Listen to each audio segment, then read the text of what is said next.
5, 4, 3, 2, 1. Começa agora a aula mais divertida do mundo.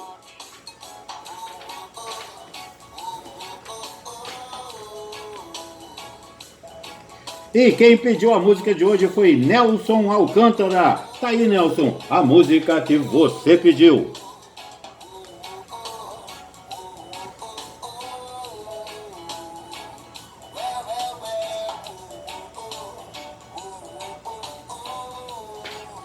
Aê! E hoje estamos comemorando a incrível marca de 21.820 visualizações. Então, bota exclusivo, meu filho. Dá trabalho para fazer. Agora sim, minha querida e linda turma de nono ano, turma de Geografia. Hoje, na nossa aula 4, nós vamos falar sobre os recursos naturais lá do Oriente Médio, petróleo, água e a economia. Então, vamos ao que interessa. Bom, por falar em recursos naturais, petróleo, água, tem uma coisa muito interessante. A capacidade dos recursos naturais, ela é literalmente paradoxal no Oriente Médio. Por um lado, tem uma abundância muito grande de um dos líquidos mais procurados pelo mundo, que é o petróleo. Por outro lado, o líquido mais essencial à vida humana não é exatamente a maior riqueza da região. Estamos falando da água. Bom, em relação ao petróleo, desde os anos 3000 a.C., o petróleo já era utilizado como impermeabilizante, argamassa, pavimentação, enfim, tinha várias utilidades.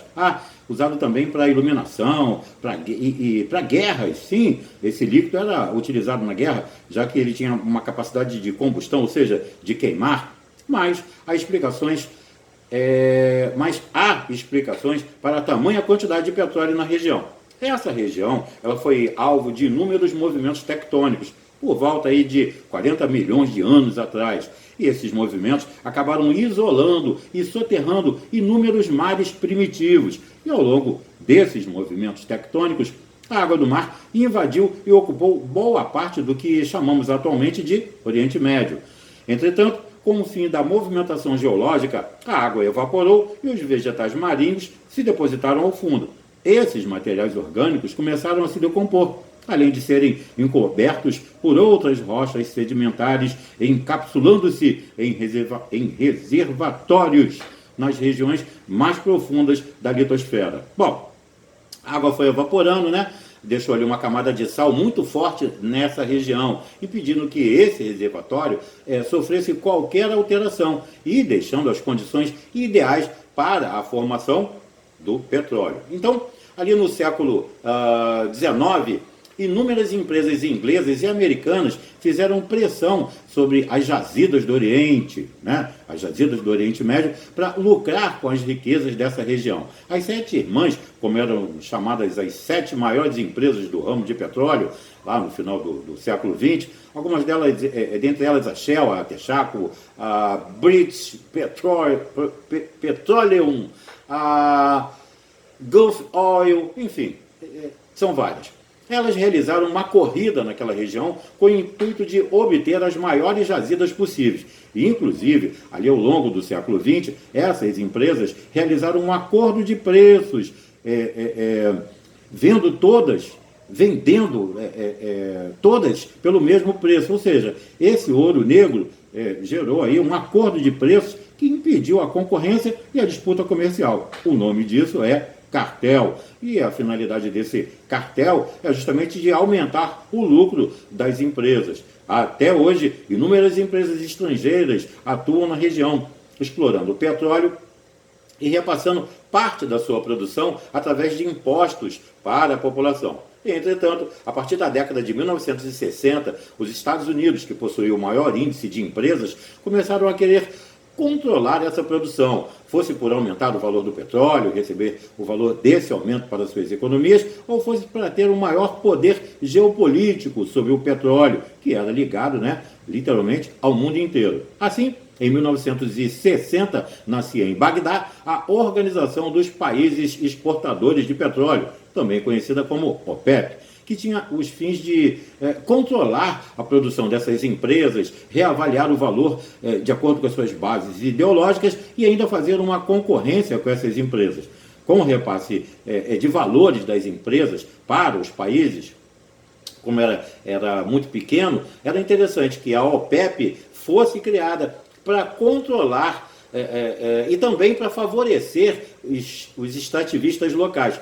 Muitas vezes, os próprios sheiks se consolidam aí, conforme eu posso colocar, como donos de poços de petróleo, na verdade, né? Como ocorre muito no Bahrein e também no Catar. Um dos maiores problemas dessa região é exatamente o petróleo. A sua futura escassez vai trazer grandes, seríssimos problemas para essa região, que depende, em grande parte, desse petróleo para obter a sua arrecadação de verbas.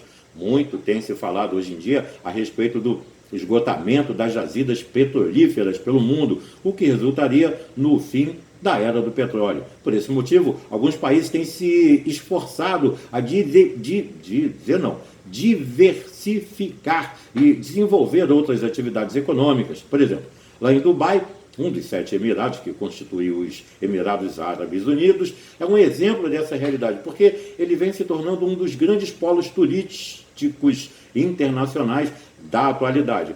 Para vocês terem uma ideia, as reservas ali do Golfo Pérsico ainda são pouco exploradas em comparação àquelas que existem em outras regiões do globo. E, ao menos nos próximos anos, a participação de Dubai no abastecimento mundial de petróleo tende a crescer. Se esse fator vier a se confirmar, os Emirados Árabes Unidos deverão assumir uma função bem mais estratégica na geopolítica global. Bom, a água é outro recurso fundamental nessa região. Fundamental porque ela é extremamente rara e muito cara. Bom, a maior parte do Oriente Médio não conta com disponibilidade de água. Isso se dá pelo clima árido ou semiárido em algumas regiões, além do fato de haver poucas bacias hidrográficas na região. Assim, a água não se torna meramente um recurso mineral, mas sim um recurso geopolítico, onde muitos países se utilizam da disponibilidade dessas águas para fazer negócios ou até mesmo chantagens territoriais. Na bacia do Rio Jordão, os conflitos geopolíticos são literalmente tradicionais. Países como Jordânia, Síria, Israel e Líbano vivem em conflito em função do Rio Jordão ser o único rio de grande porte que perpassa esses países. Lá na década de 1960, houve a chamada Guerra dos 6 Dias, onde Israel avançou sobre o território sírio, já que a Síria apoiou a Palestina e conquistou uma região conhecida como as Colinas de Golã, onde se dá aí o berço desse rio. Bom, com a conquista do rio, Israel conseguiu estabelecer as suas forças nessa nascente, tendo o poder de desviar o rio, gerir a quantidade de água extraída dele e até para onde essa água iria, colocando os palestinos literalmente sob seu poder. Bom, outro conflito que acontece na região é a questão dos rios Tigres e Eufrates. Para vocês terem uma ideia, esses rios são fundamentais na geopolítica regional, com um montante, diria, nascente, né, do rio na Turquia, passando pela Síria, Iraque, beira ali o Irã e tendo a sua jussante, né, a Foz, no caso, no Golfo Pérsico. Além de servirem como fonte de agricultura e pecuária local, além da própria subsistência humana, eles servem para o comércio e até mesmo para as poucas indústrias locais. Isso mesmo. Na primeira metade, ou melhor, na primeira década do século XXI, os conflitos eram crescentes entre Síria, Iraque e Turquia. Os turcos, eles possuem boa parte do percurso de ambos os rios e por possuírem em seu território partes do rio com grande declividade, desejam construir usinas hidrelétricas para aumentar seu potencial energético. Mas, caso isso aconteça, Síria e Iraque perderiam a capacidade hídrica, o que comprometeria mais ainda a sua disponibilidade de água para inúmeras atividades. Inclusive, a mais básica, né, que é servir de fonte hídrica para o ser humano. Muitos países dessa região, como é o caso, por exemplo, da Arábia Saudita e de Israel, optam pela utilização da dessalinização de lençóis freáticos com grande teor de sal ou das águas do mar Mediterrâneo e do Golfo Pérsico para obter disponibilidade hídrica. Ou seja, a água é retirada dos locais com sal e é filtrada para se tornar doce de novo, ou seja, sem grande concentração de sais minerais. Então, a utilização dessa técnica tem sido crescente em função da escassez da água, porém apresenta um alto custo de obtenção, o que dificulta aí a viabilidade dessa água para uso abundante da população. Bom, vamos passar então pela economia. Dá tempo? Vamos dar uma esticadinha? Bom, apesar da economia da região ser em sua grande maioria ligada ao petróleo, a grande parte da população desse país trabalha em atividades agrícolas e também na pecuária. É possível notar grandes avanços na agricultura da região através de modernizações agrícolas, isso mesmo, principalmente no que tange à irrigação. Já as áreas sem irrigação são os oásis, as áreas úmidas das planícies e próximas ao litoral.